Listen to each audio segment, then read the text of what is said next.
Hello everyone. स्वागत है आप सभी का मेरे चैनल श्री हरि शरणम विद नियति में। जैसा कि आप सभी जानते हैं कि भाद्रपद का महीना ख़त्म हो चुका है और इसके साथ ही आरंभ हो गया है पूर्वजों को समर्पित पितृपक्ष या श्राद्ध के समय का। इस समय सूर्य के कन्या राशि में स्थित होने के कारण इन दिनों को लोक भाषा में कनागत भी कहा गया है। कनागत यानी कि कन्यागत पितृपक्ष का समय माना गया है पितरों को याद करने का, उनसे जुड़ने का, उन्हें महसूस करने का और अपनी जड़ों से अपने संबंधों को पुनर्जीवित करने का। ऐसा माना जाता है कि पितृपक्ष के दौरान हमारे पृथ्वी लोक और पितरों के लोक के बीच का पर्दा हल्का पड़ जाता है और हमारे पितृ, हमारे पूर्वज हमसे मिलने इस धरती पर आते हैं और फिर हमारे द्वारा किए गए श्राद्ध कर्म से पुष्ट और तृप्त होकर हमें आशीर्वाद देकर अपने लोक को लौट जाते हैं। पूर्वजों को याद करने और उनकी पूजा की परंपरा विश्व की सभी उन्नत सभ्यताओं में रही है, चाहे वह चीन का छिंगमिंग हो, जापान का ब्रॉन पर्व हो, मलेशिया का हंगरी घोस्ट फेस्टिवल हो या कोरिया का जैरिये या जैसा हो। वियतनाम में तो पूर्वजों की वेदी या स्थान उनके घरों और व्यापारिक प्रतिष्ठानों का अभिन्न अंग है। न केवल पूर्वी सभ्यताओं में बल्कि पश्चिमी सभ्यताओं में भी पूर्वजों को याद करने और उनसे जुड़े रहने की परंपरा पाई जाती है, चाहे यूरोप का ऑल सेंट्स डे हो या आयरलैंड का सैनहेन हो, जिसमें वो अपने पूर्वजों के लिए पूरी रात कैंडल जला के छोड़ते हैं और घर के बाहर उनके लिए भोजन भी रखते हैं। ऐसी परंपराएं विश्व की सभी उन्नत सभ्यताओं में पाई जाती हैं। जब भी पूर्वजों की बात की जाती है तो हमारा ध्यान गरुड़ पुराण पर अवश्य जाता है। गरुड़ पुराण के अनुसार संतान के द्वारा प्रदान किए गए पिंडों से पूर्वजों की आत्मा बलवती होती है और यमलोक की यात्रा आसानी से कर पाती है। गरुड़ पुराण यह भी कहता है कि पूर्वज अपने परिवार के सदस्यों पर हमेशा नज़र रखते हैं।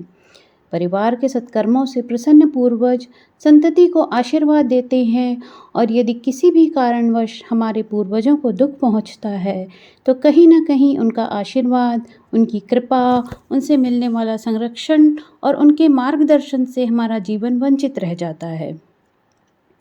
श्राद्ध की बात चलते ही हमें कौवे का भी ध्यान ज़रूर आता है। पक्षियों में कौवे को यमराज का प्रतीक और संदेशवाहक माना गया है। इस संबंध में अनेक लोक श्रुतियाँ प्रचलित हैं। इनमें से एक है कि एक बार एक ऋषि ने कौवे को अमृत की खोज करने के लिए भेजा।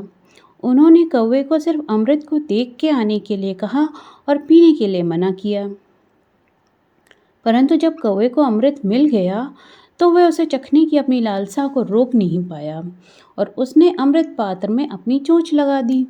अब ऋषि को इस बात पर बड़ा क्रोध आया और उन्होंने उसे घृणा की दृष्टि से देखे जाने का श्राप दे दिया। जब कौवे ने अपनी गलती का एहसास करा और क्षमा मांगी तो ऋषिवर ने उसे आशीर्वाद दिया कि आश्विन मास के 16 दिनों में तुम्हें संपूर्ण वर्ष का सम्मान मिल जाया करेगा। एक अन्य कथा के अनुसार त्रेता युग में भगवान श्री राम ने इंद्र के बेटे जयंत को उसकी दुष्टता पर जब उसकी आंख फोड़ दी थी तो उसे भी बड़ा पछतावा हुआ। उसने भी अपने कुकर्म की क्षमा मांगी। तब श्री राम ने उसे ये वरदान दिया कि जाओ, पितृपक्ष में तुम्हारी कौवे के रूप में ही पूजा होगी।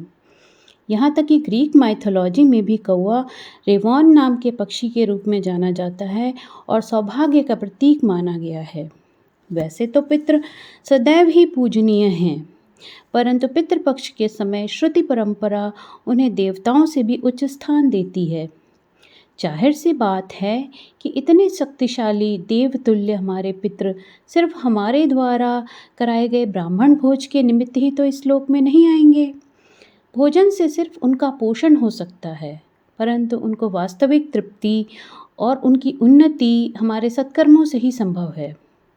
यदि परिवार के सदस्यों में क्लेश हो, असंतोष हो, एकता और आपसी सहयोग न हो, असत्य, निंदा और परसंताप की प्रवृत्ति हो तो पूर्वज कभी भी प्रसन्न नहीं हो सकते।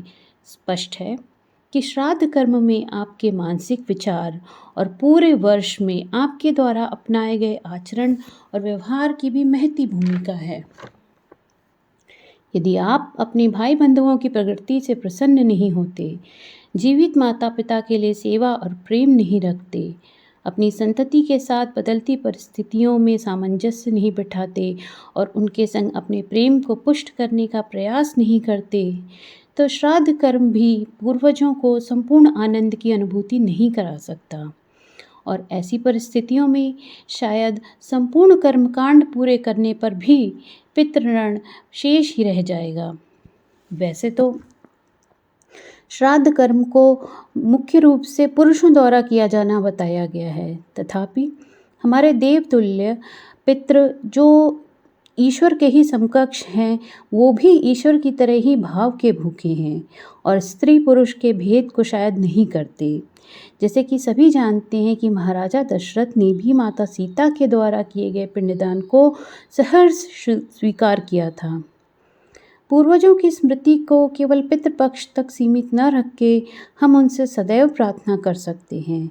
अपने हर मुश्किल समय में, अपने हर इम्पॉर्टेंट काम के पहले उनसे आशीर्वाद और संरक्षण की विनती कर सकते हैं और उनकी सहायता को परोक्ष रूप से सदैव प्राप्त कर सकते हैं। अब आपके, हमारे और ख़ास करके बच्चों के पसंदीदा कैरेक्टर हैरी पॉटर को ही देख लीजिए।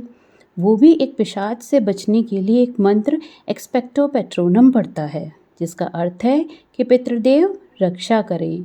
फिर हमें तो अपने हर संकट में अपने पितरों को याद करके उनका आह्वान करना ही चाहिए।